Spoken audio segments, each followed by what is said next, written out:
일단 와주셔서 감사합니다. 이재현 사장님 군인으로 오래 복무하셨고 월급 200만 원으로 시작해서 최근 월급이 여쭤봤는데 말씀 안 해주시고 제 예상에는 뭐 곱하기 15에서 10 정도 될까요? 그 이상이긴 한데. 그 이상이세요?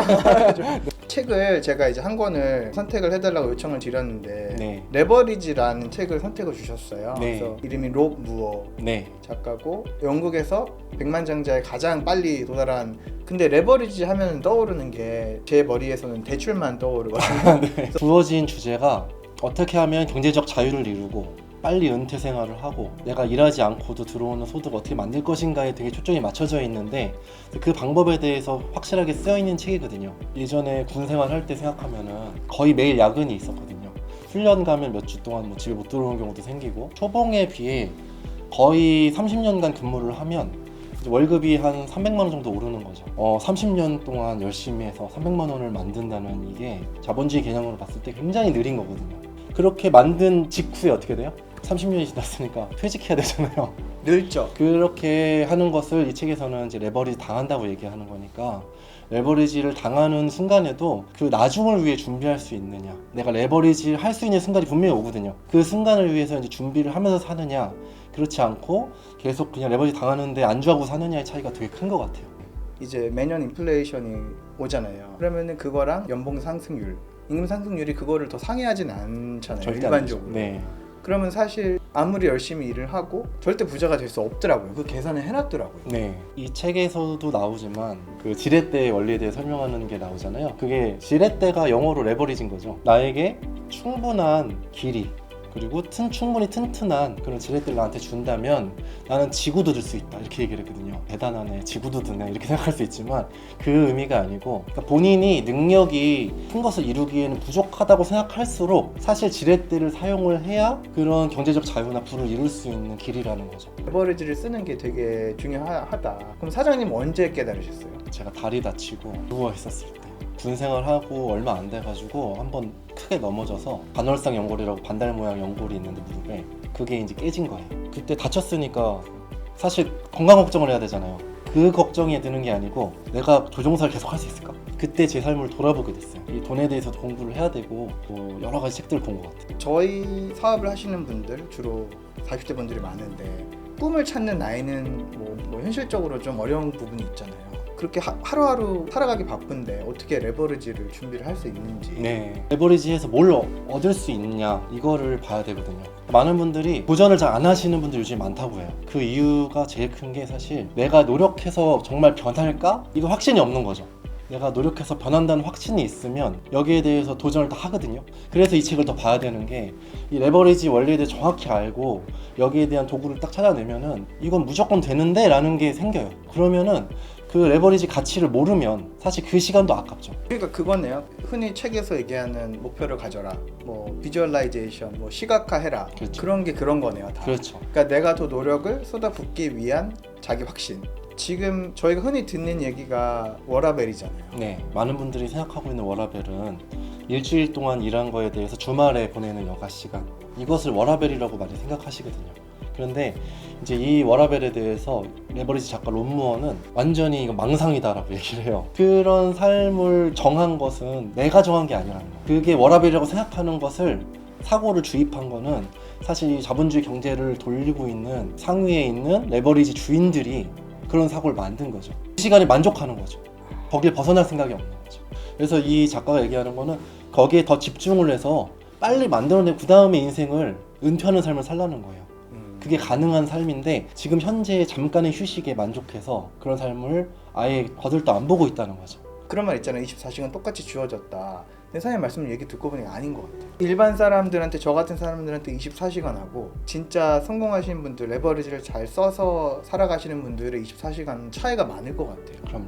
사장님의 24시간하고 저의 24시간은 시간의 그 양은 같지만 질은 완전 다를 것 같아요. 시간도 돈으로 살 수 있고요. 그 시간의 퀄리티도 또 돈을 올리잖아요. 그래서 자본주의 사회에서는 레버리지를 통해서 경제적으로 뭔가 이룬 걸 가지고 시간을 살 수 있는 게 진짜 부자인 거죠. 그럼 레버리지가 없으면 부자는 절대 안 되겠네요.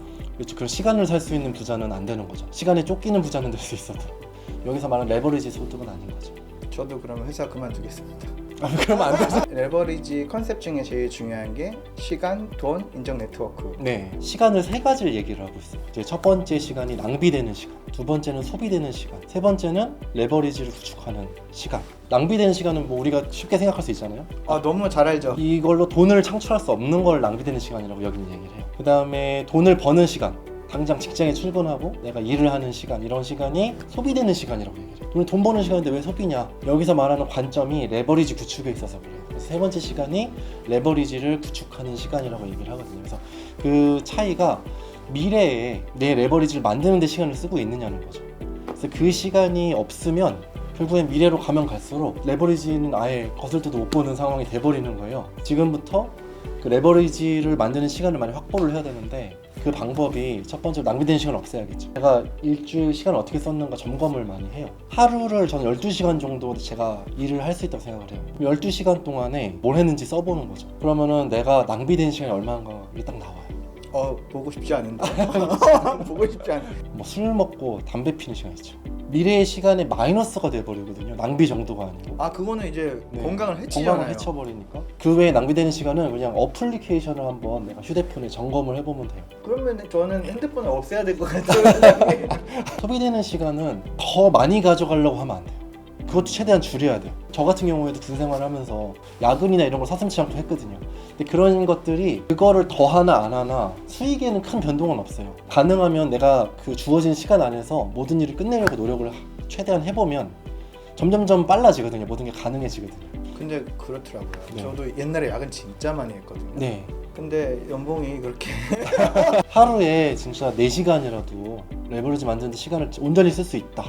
그런 분은 정말 레버리지를 하나씩 다 만드시더라고요. 그러면은 사장님이 한창 이 레버리지를 만들어 내시려고 노력하실 때 진짜 최대로 열심히 살 때가 있잖아요. 네, 3년 정도는 내가 레버리지 확실하게 만들어서 은퇴하겠다는 생각을 가졌어요. 은퇴를 3년 만에 해보겠다. 그때 3년간은 모든 휴가, 그 다음에 모든 일과 이후의 시간, 이런 것을 무조건 여기 투자하겠다 이렇게 생각하고 한번 시간을 써봤거든요. 지금 생각하면 그 시간이 너무 아깝지가 않은 거죠. 왜냐면은 3년 만에 은퇴할 수 있었거든요. 그거를 하는데 정말 몰입했어요. 힘들지 않은 게 3년 뒤에 올 열매를 아니까.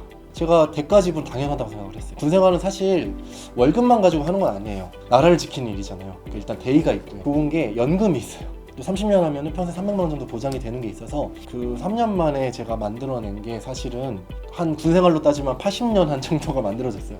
와, 이거는 정말 시간적인 가치가, 내가 군생활을 80년 할 걸 3년 만에 한 거잖아요. 레버리지의 힘을 그때 정말 많이 느꼈고, 그렇게 할 수 있다면 사실 도전 안 할 이유가 있을까요? 지금 이 회사를 통해서 그렇죠. 하신 그런 거죠? 거죠. 네. 좋네요. 이 회사 어떤 회사인지 모르겠는데. 그러면 지금 현재 레버리지 상황은 어때요? 군인 연금에 지금 네. 사장님의 수익을 좀 몇 년 정도 군생활 해야죠? 지금 1000년 아니죠? 제일 현실적으로 많이 와닿았던 때가 2017년도. 월급이 군대보다 그때 이제 곱하기 10이 됐거든요. 곱하기 10이 딱 됐을 때, 그때가 저한테 되게 의미 있는 날. 저한테 선물 준다고 제가 꿈꾸던 드림카도 사고. 뭐 사셨어요? 이런 거. S클래스. 네네네. 그러면은 시간은 어느 정도 이제 저희가 컨셉을 알았고, 그 다음에 또 중요한 게 뭐가 있어요? 에너지란 측면이 있어요. 그러니까 시간의 질이라는 게 하루 종일 동일하면 다들 레버리지 성공하실 거예요. 하루 12시간이 있으면 8시간 노동하고 집에 오면 4시간 동안 어떻게 돼요? 뭔가 새로운 걸 해봐야지라고 의지가 있기보다는 맥주 마셔야죠. 에너지 관리가 굉장히 중요해요. 제가 실천하는 팁들이 있어요. 아침에 일어나면 산책을 해요. 그 대형 견을 이끌고 등산을 합니다. 하루에 마인드가 되게 깔끔하게 시작을 할 수가 있어요. 그리고 항상 제가 주의하는 건 아침, 점심은 절대 과식하면 안 돼요. 과식하면 바로 졸리잖아요. 졸리면은 하루 그냥 다 무너지고, 영양제 무조건 챙기고요. 꼭 저녁에 차이가 나요. 뒷심이 있어야 저녁에 뭔가를 준비를 하는데, 마지막으로 중요한 게 수면이에요. 잠을 잘 자는 게 결국 회복을 결정하거든요. 제일 좋은 게 뭐냐면은 자는 시간을 정확히 규칙을 정해서 그 시간을 지키는 거예요. 대부분 많은 분들이 일어나는 시간을 지키시거든요. 근데 그게 굉장히 안 좋은 습관이래요. 렘수면 주기라고 있잖아요. 3번이 왔다 갔다 해요. 그래서 깊은 잠, 쭉 깊은 잠 갔다 얕은 잠, 얕은 잠, 얕은 잠에서 3번에서 4번 정도 왔다 갔다 하는데, 이게 자연스럽게 얕은 잠으로 돌아왔을 때 깰 준비가 다 되거든요. 그때 탁 자연스럽게 깨지면 하루 종일 몸이 컨디션이 되게 좋아요. 근데 깊은 잠일 때 탁 깨면 하루 종일 막 뭔가 안 잔 것 같은 상태가 되는 거죠.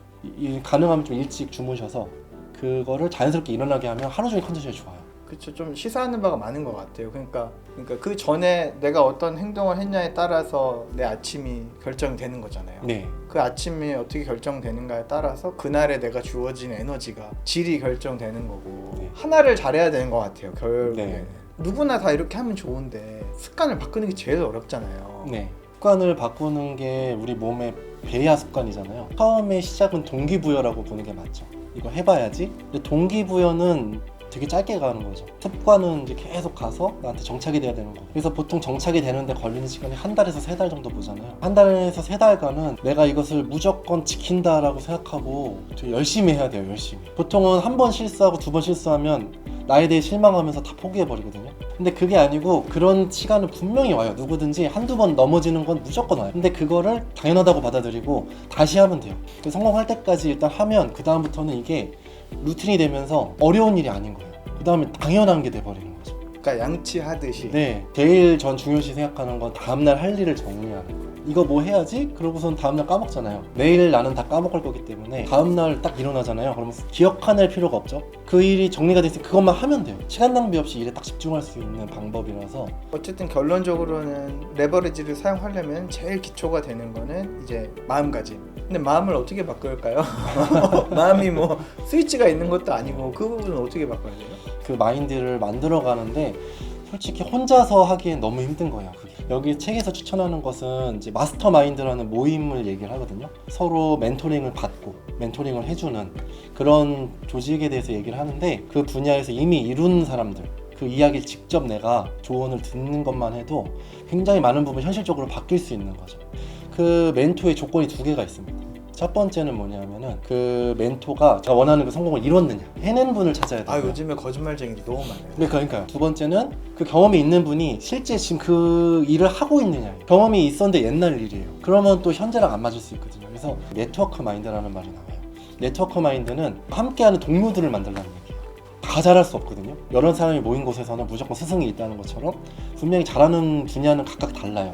그래서 그런 분들이 자기 잘하는 분야에 대해서 조금 더 내 걸 내놓기만 해도 그러면 나는 그분들을 위해서 뭔가를 하나를 했어요. 그러면 그분들은 하나씩 나를 위해서 뭔가를 해준다면 난 10개를 받거든요. 함께 그런 도움을 받을 수 있는 네트워크를 구성을 하라. 워렌 버핏도 보면은 그 사람이랑 밥을 먹기 위해서만 엄청난 돈을 내고 하잖아요. 뭐 투자 조언일 수도 있는데 일종의 멘토십인 거잖아요. 네. 근데 지금 사장님 말씀 들어보니까 책을 읽는 것도 좋지만 그 멘토를 만나는 것도 중요할 것 같은 게 왜냐면 사람은 감정적인 동물이기 때문에 네. 마음을 움직이는 거는 감정에 의해서 움직일 거니까 네. 그 감정을 느끼는 것과 책에서도 물론 느낄 수 있죠. 근데 그거는 차이가 좀 클 것 같아요. 맞아요. 내가 이상적으로 생각하는 성공한 자를 만나는 게 그런 분들이 있다면 그건 축복인 것 같아요. 어떻게 그럼요. 보면. 제가 굉장히 좋은 기회라고 생각하는 게 부자 아빠 가난한 아빠라는 책을 봤는데 그분이 어쨌든 세계적으로 이런 경제적 자유에 대한 책은 가장 먼저 썼고 가장 많이 팔린 책이거든요. 그렇죠. 네트워크 비즈니스에 대해서 얘기한 게 있어요. 많은 분들이 이런 멘토를 찾고 싶고 조언을 구하고 싶은데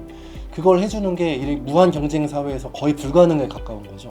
그다음 그걸 다 알려주면 내 노하우가 경쟁이니까요. 뺏기는데 이런 생각을 하기 때문에 그걸 얻는 게 쉬운 일이 아닌 거예요. 네트워크 비즈니스 사회에서는 그 안에 들어가면 성공한 사람을 만나기도 쉽고요. 또 그런 분이 조언뿐만이 아니고 도움까지 받을 수가 있어요. 도와주게끔 돼 있고 양성하게끔 돼 있고 교육을 하게끔 돼 있다 보니까 그 문화를 느껴보면은 느껴지실 거예요. 아 이런 데가 없는데 정말 그 안에서 네트워크 마인드, 마스터 마인드 다 들어있어서 저는 적극 권장합니다. 인터뷰로 사장님께 요청을 제일 먼저 드린 게 책을 쓰셨잖아요. 아 네. 책 이름이 해피리치 프로젝트인데 간략하게 소개 좀 해주실 수 있으세요? 아 네. 살면서 평생 행복하게 사는 게 그 행복이란 개념은 다 다르지만 근데 그 행복을 지키는 건 다 필요하거든요.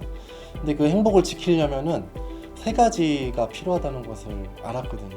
책에 들어있는 그림 중에 다리 3개짜리 의자가 있고 그 위에 행복이 올려져 있는 그림이 있어요. 그 그림이 의미하는 게 그 3개의 다리 중에 하나가 부러지면 어떻게 될까요? 넘어지죠. 좀 넘어지면서 행복이 무너지는 거죠. 그래서 그 행복을 잘 지키려면 3개의 다리가 건재해야 되는 거예요. 언제까지? 평생. 첫 번째 다리가 의미하는 것 건강이에요. 어떤 느낌이냐면은 돈을 많이 버셨어요. 회장님이 되셨어요. 그래서 정말 멋진 차를 타셔가지고 뒤에 딱 이렇게 타고 앞에 이 기사 운전해 그래가지고 이제 딱 내렸어요. 그래서 뒤에서 딱 문 열어주면서 기사님이 회장님 다 왔습니다. 내리십시오. 딱 내리시는 거예요. 딱 내렸는데 거기가 병원이에요. 이제 중환자실로 가실 거예요. 그러면 그 돈이랑 벌어놓은 거라는 게 의미가 있을까요? 두 번째 필요한 다리는 돈입니다. 평생 내가 돈을 가져갈 계획이 대부분 없으시고요. 그 부분을 저는 FQ라고 표현을 해요. Financial IQ의 약어예요. 경제적인 IQ라고 보시면 되죠. 측정 방법이 되게 간단해요. 이렇게 생각해 보시는 거죠. 지금 당장 하고 있는 일을 다 끊는 거예요. 안 돼요? 그러니까 제 월급이 만약에 사라지면 그 상황에서 돈이 들어오는 구멍이 있냐 이건 건가요? 그렇죠. 그 금액의 크기가 FQ예요. FQ예요. 저 빵이에요 사장님? 어떻게 해요? 아직 시간이 많아요. 이거 보시는 분들이 다 빵빵빵빵 빵빵빵빵이시면 이제 빨리 준비를 하셔야 됩니다. 그래서 튼튼한 다리 하나를 만들어 놓으셔야 되는데 그게 사실 레버리지랑 관련이 크죠. 이 다리가 지켜지고 있어야죠. 어떻게 되게 충격적이네요. 저 그 다리가 없는 거네요 지금 하나. 그 다리가 없으면 어떻게 되냐면요. 그 다리를 다른 사람한테 의존을 합니다. 그게 누굴까요? 자녀예요. 이제 그거 아니에요. 내 다리는 그 다리가 사실 내가 튼튼하게 내 다리는 먼저 있어야 되고요. 가능하면 그게 또 자녀한테 이어지는 다리가 되면 너무 좋죠. 세 번째 필요한 거는 시간입니다. 여기서 말씀드리는 시간은 절대적인 시간이 아니고 상대적인 시간. 내가 원하는 때에 원하는 사람과 원하는 곳에 가서 내가 정말 소중하다고 생각하는 일을 할 수 있는 그 시간. 언제 후회할까요? 돌아가시기 직전에 후회하는 거죠. 뭐가 후회되세요? 이런 거 되게 많잖아요. 다 뭐라고 하세요? 이거 해볼 거래요. 미리 평생에 그걸 지킬 계획을 만들어 놓으시고 그 계획대로 사시면 걱정 없이 이걸 행복을 평생 유지할 수 있거든요. 그러니까 제가 오늘 느끼는 거는 그런 것 같아요. 말은 태어나자마자 걷잖아요. 근데 저희는 인간은 그렇지 않잖아요. 네. 인간은 몇 년 동안 저도 지금 아기를 키우고 있는 입장이지만 이게 보통 장난이 아니더라고요. 키우는 게 그럼요. 처음부터 좀 걷지 막 그런 생각도 들고 근데 이제 그게 가능성의 차이인 것 같아요. 근데 인간은 정말 무궁무진한 걸 할 수 있잖아요. 드는 생각은 내가 가능성이 있을 수도 있겠다라는 생각이 들면서 동시에 늦은 게 아닌가? 경제적 자유나 이런 걸 만드는 시간은 2년에서 5년이에요. 난 나이가 많은 것 같아. 난 뭔가 약한 것 같아. 이런 분들일수록 더 강력한 지렛대가 필요하다고 했잖아요. 그 더 강력한 지렛대를 주고 있는 업계도 있고요. 그렇죠? 그래서 그런 거에 대해서 우리가 좀 더 관심을 가지고 나서 보면은 내가 약할수록 그걸 메꿔줄 더 많은 힘이 존재해요. 다들 도전하는 딱 그 깨닫는 순간이 있거든요. 근데 그 시간이 제일 빠른 겁니다. 네, 일단 오늘 준비 많이 해주고 오셔서 내용 너무 좋은 거 풀어주셔서 감사드리고요. 여기 인사 한번 할까요? 제일 어색하게. 네, 하나, 둘, 셋. 감사합니다. 감사합니다.